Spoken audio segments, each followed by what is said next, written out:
गांदरबल जिले में स्थित प्रांग पार्क प्रशासनिक लापरवाही के कारण वीरान पड़ा हुआ है। गांदरबल जिले की कंगन तहसील में नाला सिंध के तट पर स्थित प्रांग पार्क कभी इस क्षेत्र का एक प्रसिद्ध पर्यटन स्थल हुआ करता था। इस पार्क के पास बह रहे नाले की तेज गति वाली लहरों को देखने के लिए पूरी घाटी से लोग रोजाना यहां आते थे।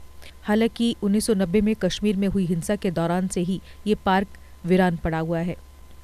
इस बीच प्रशासन ने पार्क का फिर से जीर्णोद्धार शुरू तो किया, लेकिन फंड्स की कमी होने के कारण इस काम को बीच में ही छोड़ दिया गया। लोगों का कहना है कि सरकार कश्मीर में पर्यटन को बढ़ावा देने के लिए हर संभव प्रयास कर रही है।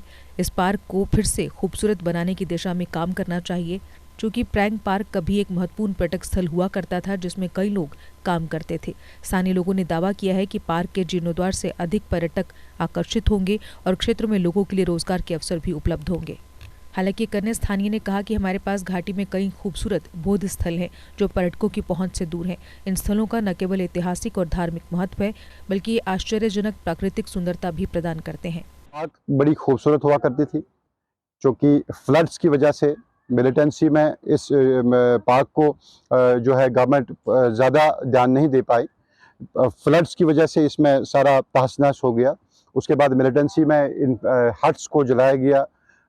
उसके बाद यहाँ पर फौज रही, तो उसके बाद कोई पेशरफ नहीं हुई। तो कुछ यहाँ पर डिपार्टमेंट ने शुरू किया था। मियां अल्ताफ साहब मिनिस्टर हुआ करते थे, उन्होंने इसका जो बड़ा प्रेशर किया था डिपार्टमेंट पर। आपको ये पता होना चाहिए, ये टूरिज्म डिपार्टमेंट की लैंड नहीं है, ये जनरेशन की ज़मीन है और जनरेशन इसको डेवलप करता है। और जनरेशन ने यहाँ पर शुरू भी किया था एक हट बनाने के लिए। आपने अभी देखा भी होगा, एक नई हट बन रही थी, उसको भी डेवलप नहीं किया गया। तो मिलिटेंसी से इफ़ेक्ट होके, उसके बाद या फ्लड्स से इफ़ेक्ट होके ये डिपार्टमेंट जो है फिर उभर नहीं पाई, शायद पैसे की वजह से या और कोई वजह रही हो। और अभी के लिए हम यही गुजारिश करना चाहेंगे सरकार से कि आपने इतनी जगहों को टूरिज़्म मैप पर लाया है, इतनी मैं वसूख से कह सकता हूँ कि इतनी बेकार जगहों को टूरिज़्म मैप पर लाया है। इतनी खूबसूरत जगह को छोड़ के कैसे इग्नोर हो सकता है कि एक नाला सिंध के किनारे पर यहाँ से एक कैनाल बह रही है, यहाँ से जो गांदरबल पावर प्रोजेक्ट को जाती है, इसके बीचों बीच एक पहाड़ों के दरमियान घने जो है पहाड़ हैं, दरख्तों से भरे हुए हैं। इस खुशगवार मौसम में इतना खूबसूरत इलाका यहाँ पर इग्नोर करेंगे, जहाँ पर इंटरनेशनल टूरिस्ट आया करते थे, जहाँ पर नेशनल टूरिस्ट आया करते थे, जहाँ पर शहर श्रीनगर हर रोज़ जो है सैटरडे संडे को और पूरा भरा हुआ कचाकच हुआ होता था। और यहाँ के 10 गांव 20 गांव इसी जो है पार्क पर चलते थे, इसी से रोजगार अपना जनरेट करते थे। इसको इग्नोर करके, यहाँ के लोगों को तलवार मार के, इसको इग्नोर करके, इसकी तरफ ध्यान न दे के, मेरे ख्याल से इस इलाके के साथ ज्यादती होगी, इन छोटे छोटे बच्चों पर ज्यादती होगी जो यहाँ इस इलाके में मेरे ख्याल से 70s की पार्क है, 60s की पार्क है, जहाँ इंदिरा गांधी हुआ कर आया करती थी यहाँ पर कन्वेंशंस करने के लिए। बहुत पुरानी, क्योंकि इंदिरा गांधी का आप देख लीजिए कब थी, तो उससे पहले की पार्क है। बड़ी खूबसूरत हट्स यहाँ पर हुआ करती थी, जहाँ पर चीफ मिनिस्टर रहा करते थे, बख्शी गुलाम अहमद, शेख मोहम्मद अब्दुल्ला साहब, सब यहाँ पर रहे हैं, मीर कासिम साहब यहाँ पर रहे हैं, सब यहाँ पर चीफ मुफ्ती मोहम्मद सईद साहब यहाँ पर रहे हैं, फारूक अब्दुल्ला साहब यहाँ पर आते थे। गवर्नमेंट को पहले इमीडिएटली इसको रिस्टोर करना चाहिए।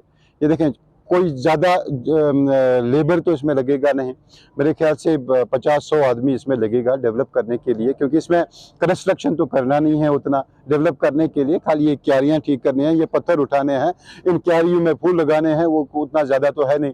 अगर वो कहते हैं, अगर गवर्नमेंट नहीं कर सकती है तो हमें ही कहें, फिर गाँव हम निकलेंगे, ये 2-4 गाँव हम इसको साफ करके इनमें क्यारियाँ शरियाँ लगा दें। रहता हूँ बस पार्क अच्छी थी, यहाँ बहुत सुंदर थी, हर कोई आता था।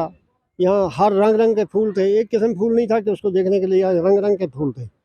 यहाँ बैठने की जगह नहीं मिलती थी, जब लोग होते थे बाहर बैठते थे, आधे उस साइड जाते थे बेचारे, आधे इस साइड। इतनी जगह थी ये खूबसूरत।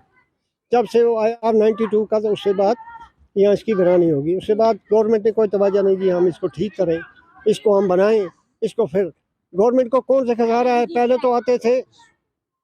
तो आते थे यहाँ फ्री आते थे, वो देख कर चले जाते थे।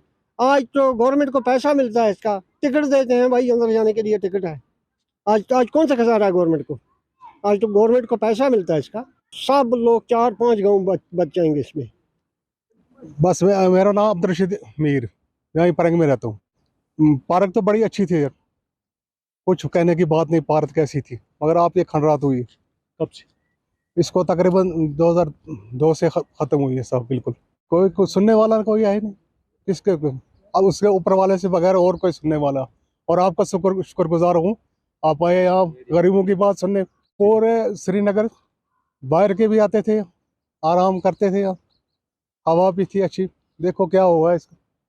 अब हम चाहते हैं यही कि ठीक होना चाहिए। फिर जम्मू में जुपिटर मोटर्स लेकर आए हैं आपके लिए हर एक काइनेटिक ई रिक्शा पर विशेष ऑफर्स, क्योंकि काइनेटिक ई रिक्शा अब आया है नए फीचर्स व कंप्यूटराइज्ड सिस्टम के साथ, वो भी लिथियम व लेड एसिड बैटरी दोनों ही मोड में। काइनेटिक ई रिक्शा में आगे की ओर telescopic fork suspension, front drum brake, halogen bulb के ड्यूल हैंडलैम्प जो रात में दे तेज रोशनी, जंग न लगने वाला प्लेटफॉर्म जो है नॉन स्किड, जबकि मजबूत मेटल बॉडी के साथ अधिक लोड के साथ चढ़ाई चढ़ने के लिए लगा है हैवी गियर, जबकि डिजिटल मीटर, यूएसबी चार्जर के साथ लेटेस्ट टेक्नोलॉजी की water proof motor. Kinetic e rickshaw देता है आरामदायक सफर की गारंटी। तो देर किस बात की, आज ही आएं और अपना ई रिक्शा बुक करवाएं।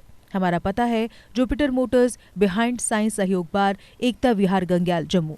जम्मू संभाग में डीलर बनने के लिए संपर्क करें 7051808080।